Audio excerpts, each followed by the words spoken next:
Welcome to the A to Z of League of Legends. Here you'll find a comprehensive guide to some of the Rift's most important terminology. Let's get started with part 1.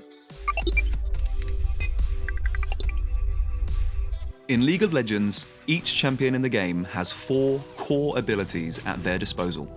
Each of these abilities has a unique effect that can range from dealing vast damage, stunning or slowing opponents, or even enhancing a champion's movement or speed. As a champion earns experience in the game, their abilities level up with them, with each level making the ability more powerful and available to use more frequently. Each champion also has a unique ultimate ability. Be on the lookout for when champions choose to unleash these, as they are typically much stronger than the champion's main abilities but cannot be used often. Baron Nashor is the most powerful and important epic monster in the game. Spawning 20 minutes into the game, the Baron can be found located in his pit in the top river. The champions that kill the Voidborn creature are granted with significant power for 3 minutes, known as a buff called the Hand of Baron. This grants the champions and their teammates alive at the time of the Baron's death a faster recall time, bonus attack and ability power, and an aura that increases the strength of nearby minions. Champions should not try to take down this tricky creature alone, or they will quickly regret their decision. Teamwork is key to bringing down Baron Nashor and securing the powerful bonuses he bestows. On the Rift, there are currently over 150 champions to choose from, offering vastly different ways to play the game. Players have the choice of several different types of champion types to choose from. Assassins, who specialize in cutting down an enemy in the blink of an eye. Fighters, who are harder to kill themselves, but who still are able to deal considerable damage. Mages, who specialize in killing enemies with abilities both through burst and sustained damage. Marksmen, who defeat enemies with raw damage and auto attacks. Supports, who boast utility abilities like stuns, healing, and protection for their teammates.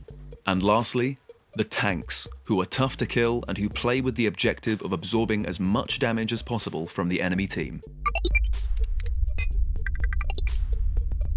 The dragons of the Rift are always located in their pit towards the bottom side of the map, with the first dragon always spawning at the 5-minute mark of a match. There are 4 different types of elemental dragons that can spawn, with each offering different bonuses to the team that delivers the killing blow. The Cloud Drake grants a cooldown reduction to ultimate abilities. The Infernal Drake grants bonus magical and physical damage, known as ability power and attack damage. The Mountain Drake grants bonus resistances to damage to make champions more resilient. And the Ocean Drake grants a bonus to the health regeneration of the champions. Once defeated, a new dragon will spawn again after 5 minutes.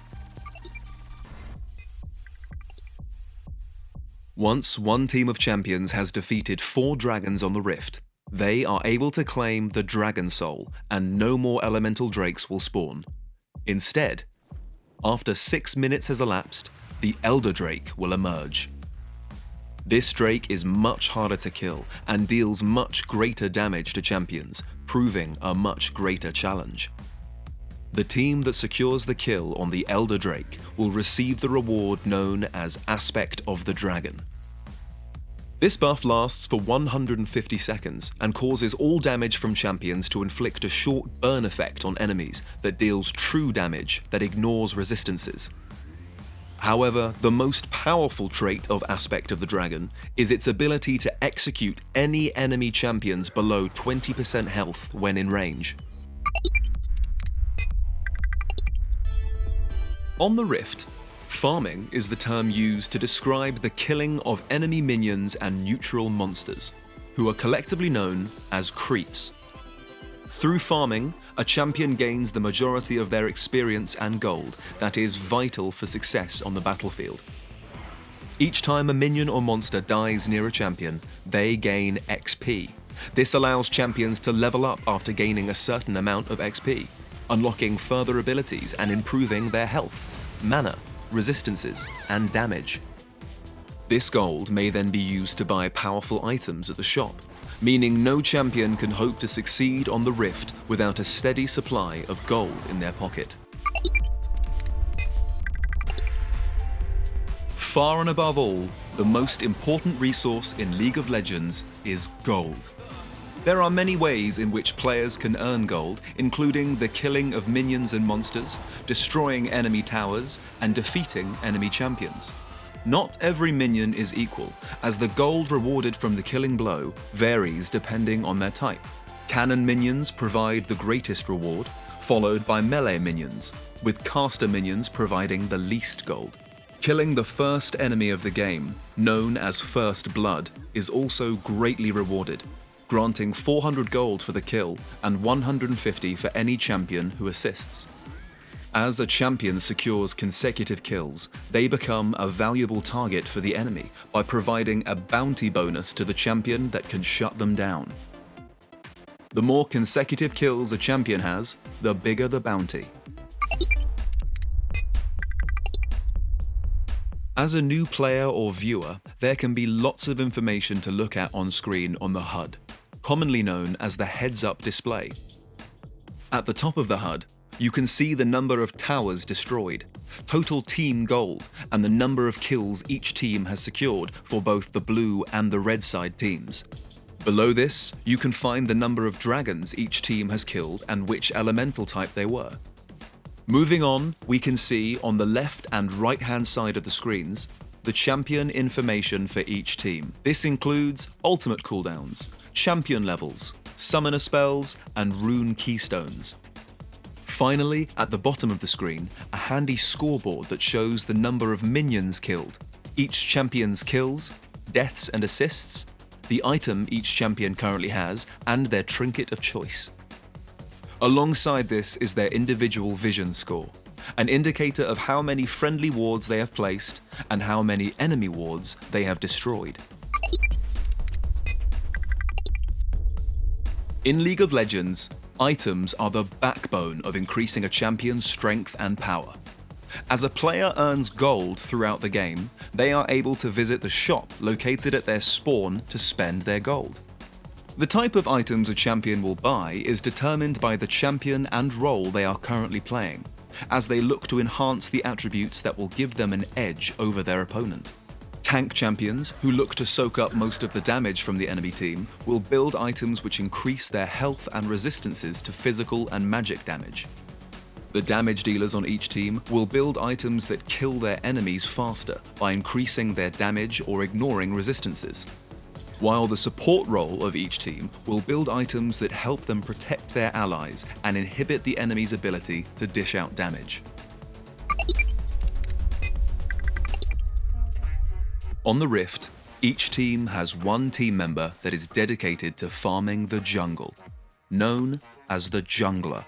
The jungle is an area of the map between lanes, which is home to several different neutral monsters that both teams are able to kill.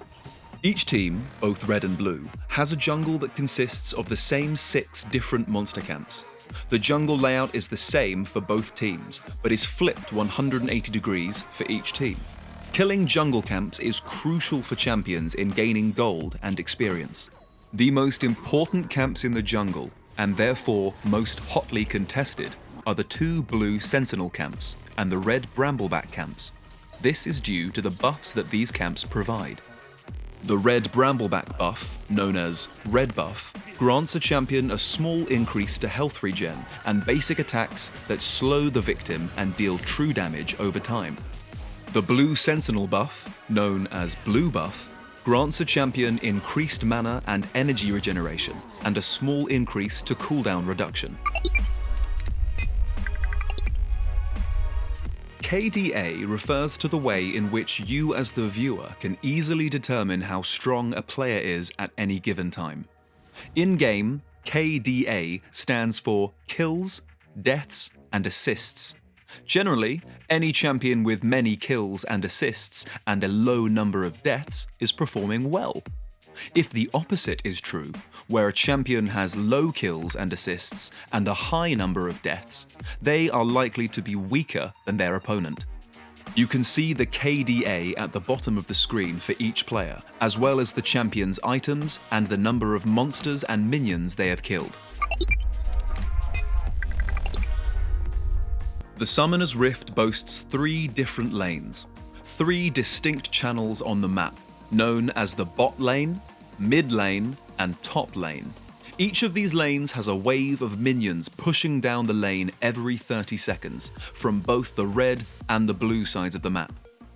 Each lane has an official position, meaning that champions with similar characteristics and traits that are suited to the responsibilities of the lane will be found there. The top lane champions are usually the home of the durable fighters or champions who are well suited to surviving by themselves. These champions usually perform the role of the tank in each team. The mid lane is the realm of the mages or assassins, who focus on gathering gold and experience in order to become powerful and deal vast amounts of damage with their abilities. The bot lane typically is the hunting ground of 2 roles that are paired together. The marksman champions are tasked with dealing the majority of their damage from auto attacks and attack damage abilities. Their partner, the support, their main goal is to protect the marksman at all costs while they try to earn gold and experience to increase in power. When champions enter the Rift, they bring reinforcements.